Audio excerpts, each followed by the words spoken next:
Emotions അവതരിപ്പിക്കാൻ മറ്റൊരു നടനില്ല നമ്മൾ കണ്ടിട്ടുള്ളതിൽ ഇത്രയും ഭംഗിയായി. അപ്പോൾ അതിനെ കോൺസെൻട്രേറ്റ് ചെയ്യുന്ന, അതിൽ ശ്രദ്ധിക്കുന്ന ഒരു ചിത്രം എന്ന് പറയുമ്പോൾ അതെങ്ങനെയായിരുന്നു അതിൻ്റെ മേക്കിംഗ് സമയം, ആ സമയത്തെ ഷൂട്ടിൻ്റെ സമയത്തെയൊക്കെ അവസ്ഥ എങ്ങനെയായിരുന്നു?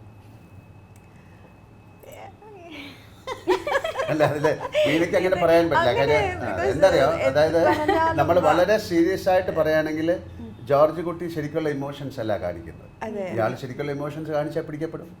അയാൾ ഭയങ്കര ഹൈഡ് ചെയ്ത് ചെയ്യേണ്ട ഒരാളാണ്. പക്ഷെ ഫാമിലിക്ക് വേണ്ടി ജോർജ് കുട്ടി ചെയ്യുന്ന കാര്യങ്ങളും the emotions going through him, അത് വളരെ വളരെ ഓപ്പോസിറ്റ് റിയാക്ഷൻസ് ആണ് ചെയ്യുന്നത്. പോലീസ് ഒരു ക്വസ്റ്റ്യൻ ചെയ്യുമ്പോഴും അയാൾക്ക് സത്യം പറയാൻ പറ്റില്ലല്ലോ. അപ്പോൾ അയാൾ പറയുന്നതെല്ലാം കള്ളമാണ്, അയാൾ കാണിക്കുന്നത് മുഴുവൻ കള്ളമാണ്. അത് അപ്പോൾ ആ ഇമോഷൻസും അയാളുടെ അകത്തുള്ള ഇമോഷൻസ് എന്താണെന്ന് എനിക്ക് പോലും അറിയില്ല. നമ്മൾ അഭിനയിക്കുന്ന ഒരാൾക്ക് പോലും അറിഞ്ഞുകൂടാത്ത തരത്തിൽ ജോർജ് കുട്ടി വളർന്നു പോയി. അപ്പോൾ ജോർജ് കുട്ടിയുടെ ഇമോഷൻസ് എന്താണെന്ന് നിങ്ങൾ സിനിമ കാണുന്നവർക്ക് മനസ്സിലാക്കിയെടുക്കാൻ പറ്റും. അയാൾ എന്താണ് മനസ്സിൽ ആലോചിക്കുന്നത്. ഡയറക്ടറായിട്ടുള്ള ജിത്തു ജോസഫ് പറഞ്ഞത് എൻ്റെ കയ്യിൽ നിന്ന് വിട്ടുപോയി, ഇതിപ്പോ ലാലേട്ടൻ്റെ കയ്യിൽ നിന്ന് അല്ല, എൻ്റെ കയ്യിൽ നിന്ന് ആദ്യമേ അയാൾ പോയി. അങ്ങനെയാണല്ലോ നമുക്ക് ചില ക്യാരക്ടേഴ്സ് അങ്ങനെയാണ്. വളരെ റെയറായിട്ട് ഒരു ആക്ടറിന് എനിക്ക് തോന്നുന്നത് എൻ്റെ ഇത്രയും സിനിമാ ജീവിതത്തിൽ ഇങ്ങനത്തെ ഒരു ഇമോഷണൽ അല്ലെങ്കിൽ ഇങ്ങനെ ഒരു ഉള്ളൊരു ക്യാരക്ടർ ഞാൻ ചെയ്തിട്ടില്ല. ഇത് ഒന്നല്ലല്ലോ, 13 വർഷമായിട്ട് ഇയാൾ നമ്മുടെ കൂടെ നടക്കുകയല്ലേ. അപ്പോൾ അയാളെ എങ്ങനെയെങ്കിലും എവിടെയെങ്കിലും കൊണ്ടുപോയി കെട്ടണം, അല്ലെങ്കിൽ അയാൾ ക്യാരക്ടർ എന്ത് ചെയ്യണമെന്ന് അറിഞ്ഞൂടാ. അത്രയും വളർന്നു പോയ ക്യാരക്ടർ. ലാലേട്ടൻ്റെ സിനിമാ ജീവിതത്തിലെ ആ രീതിയിൽ അടയാളപ്പെടുത്തുന്ന ഒരു ക്യാരക്ടർ തന്നെയാണോ ജോർജ് കുട്ടി? അതായത് ഇത്രയും വർഷം ഇങ്ങനെ ലൈഫിൽ പിന്നെ ഇത് ഏറ്റവും കൂടുതൽ ചർച്ച ചെയ്യപ്പെടുന്ന ഒരു വിഷയമല്ലേ ജോർജ് കുട്ടി. വേറെ ഒരുപാട് സിനിമകളുണ്ടെങ്കിലും ഒരു സിനിമയിൽ അത് ഇപ്പോൾ പെട്ടെന്ന് പറയാം, തൂവാനത്തുമ്പികൾ എന്നുള്ള സിനിമ ഇപ്പോഴും ചർച്ച ചെയ്യപ്പെടുന്ന സിനിമയാണ്. അതിലെ ക്യാരക്ടറൈസേഷൻ ഇപ്പോൾ ഇതിപ്പോൾ ദൃശ്യം എന്ന് പറയുന്നത് അന്ന് ചർച്ച ചെയ്യപ്പെട്ടു. പക്ഷേ അതിന് 2ാം ഭാഗം ഉണ്ടായി, അതിന് 3ാം ഭാഗം ഉണ്ടായി, ഇനി വേണമെങ്കിൽ 4ാം ഭാഗം ഉണ്ടാകാം. പക്ഷേ അതൊരു വലിയ ഫ്രാഞ്ചൈസായിട്ട് മാറി. അപ്പോൾ അതുപോലെ ഞാൻ സിനിമകൾ ചെയ്തിപ്പോൾ പിന്നെ എന്താണ് നാടോടിക്കാറ്റ്, അല്ലെങ്കിൽ പട്ടണപ്രവേശം, അല്ലേ, അത് കഴിഞ്ഞിട്ടുള്ള അക്കരെ അതിൽ ആ ക്യാരക്ടേഴ്സിനെയാണ്, അതായത് ഒരു ഫൺ ഫിലിമായിട്ടാണ്. ഇത് ഹൈലി ഇമോഷണൽ ഫിലിമാണ്. അപ്പോൾ അതിൻ്റെ കൂടെ ഫാമിലിയും വളരുന്നുണ്ട്. കുട്ടികളൊക്കെ വലുതായി ഭയങ്കരമായിട്ട് അവർ ചോദ്യങ്ങൾ ചോദിക്കാൻ തുടങ്ങി. അതൊക്കെ ഇപ്പം നമുക്കൊരിക്കലും ഒരു ആക്ടറിന് അങ്ങനത്തെ ക്യാരക്ടേഴ്സ് കിട്ടാൻ ഭയങ്കര പ്രയാസമാണ്. അത് എനിക്ക് തോന്നുന്ന ഇത്തരത്തിലൊരു മലയാളത്തിൽ അല്ലെങ്കിൽ എനിക്ക് വേറെ ക്യാരക്ടേഴ്സൊന്നും കിട്ടിയിട്ടില്ലെന്ന് തന്നെ പറയാം.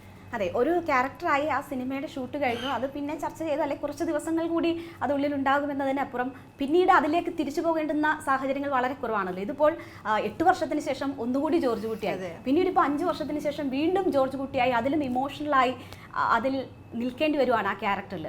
അത് ജീവിതത്തിൽ ഉണ്ടാക്കുന്ന ഒരു സ്വാധീനം അങ്ങനെയൊന്നുമില്ല. ഇപ്പോൾ കിരീടം എന്നുള്ള സിനിമയുടെ സെക്കൻഡ് എത്രയോ വർഷം കഴിഞ്ഞിട്ടാണ് ചെങ്കോൽ എന്നൊരു സിനിമ ഉണ്ടായത്. അത് ഭയങ്കര ഇമോഷണൽ ഫിലിമാണ്. അപ്പോൾ എപ്പോഴും അത് കിരീടത്തിന് അത്ര പറ്റിയില്ലെന്ന് ഒരു കംപ്ലൈൻറ്റ് വരും.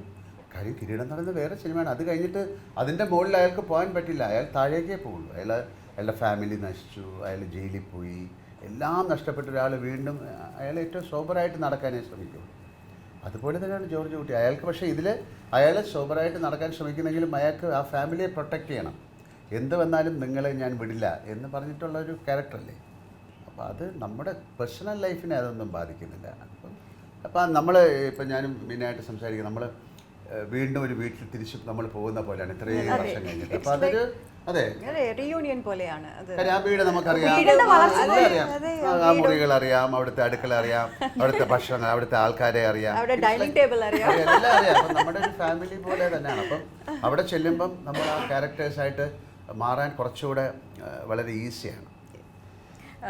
ലലേട്ട, ഇത് പനോരമ തൂക്കി ദൃശ്യമെന്നൊക്കെ പറഞ്ഞിട്ട്, അല്ലെങ്കിൽ അവർ വിഴുങ്ങി ദൃശ്യമെന്നൊക്കെ പറഞ്ഞിട്ട് വാർത്ത വരുന്നുണ്ട്. എന്താണ് ഇതിൻ്റെ ബിസിനസ് സൈഡ്? അതെനിക്ക് കൂടുതൽ പറയാനറിയില്ല. അതിൻ്റെ ഒരു പ്രൊഡക്ഷനുമായിട്ട് സംസാരിക്കും. ആശീർവാദിൻ്റെ റോൾ എന്താണ്? ആശീർവാദിൻ്റെ റോളാണ് ഈ സിനിമ എടുത്തു എന്നുള്ളത്. അവര് ഈ സിനിമ ഹിന്ദിയിലോട്ടൊക്കെ ചെയ്യുന്നവരാണ്, ആദ്യത്തെ 1ഉം 2ഉം ഒക്കെ. അപ്പോൾ അവർക്ക് നമ്മളുമായിട്ട് ജോയിൻ ചെയ്തിട്ട് 3 ചെയ്യണം എന്നുണ്ടായിരുന്നു. അപ്പോൾ അങ്ങനെയാണ്. ഇതൊരു വലിയൊരു നല്ലൊരു കാര്യമല്ലേ, ഒരു വെളിയിൽ നിന്നൊരു വലിയൊരു കമ്പനി വരുന്നു, ഇങ്ങനൊരു സിനിമയെ അവർ അക്സെപ്റ്റ് ചെയ്യുന്നു എന്ന് പറയുന്നത്. അതിനെ വിഴുങ്ങി എന്നുള്ള വാക്കൊന്നും ശരിയല്ല. മലയാള സിനിമയ്ക്ക് കൂടിയുള്ള അംഗീകാരമാണ് തീർച്ചയായിട്ടും. അപ്പം അത്തരം സിനിമകൾ വരണം, അങ്ങനെയാണല്ലോ. ഒരുപാട് പിന്നെ ആൾക്കാർ മലയാളത്തിനെ ഫോക്കസ് ചെയ്യുന്നൊരു സമയമാണ്. മലയാളത്തിൽ അവർക്ക് സിനിമകൾ എടുക്കണം, മേ ബി അവരുടെ ഒരു വേ ഓഫ് ഫിലിം മേക്കിംഗ് നമ്മുടെയൊക്കെ വളരെ ഡിഫറൻ്റ് ആണ്. മലയാള സിനിമയ്ക്ക് ഒരുപാട് നല്ലൊരു പൊസിഷനിങ് ഉള്ള സമയമാണ്. അപ്പം ഈ ഒരു കാര്യം കൊണ്ട് വേറെ ഒരുപാട് നല്ല സിനിമകൾ ഉണ്ടാകാൻ ഉണ്ടാകട്ടെ എന്ന് ഇപ്പോൾ പറയാൻ പറ്റുള്ളൂ. ലാലേട്ടനോട് ചോദിക്കുന്നില്ല, അത് ക്ലീശയാണല്ലോ.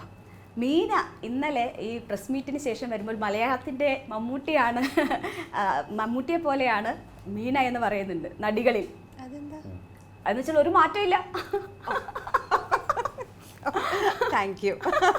ഞാനല്ല, മാധ്യമങ്ങളിലൊക്കെയുള്ള ചർച്ചയാണ്, റീൽസ് ഒക്കെ അങ്ങനെ വരുന്നത്. ശ്രദ്ധിച്ചില്ല? ഇല്ല, കണ്ടില്ല ഞാൻ. ഓ, താങ്ക് യു സോ മച്ച്. ഒരു മാറ്റമില്ല. എത്ര മുമ്പും മീനെ കാണുന്നു അതുപോലെ തന്നെ മീന ഇപ്പോഴും ഇരിക്കുന്നു. Thank you. Thank you. ഞാൻ എന്ത് പറയാ.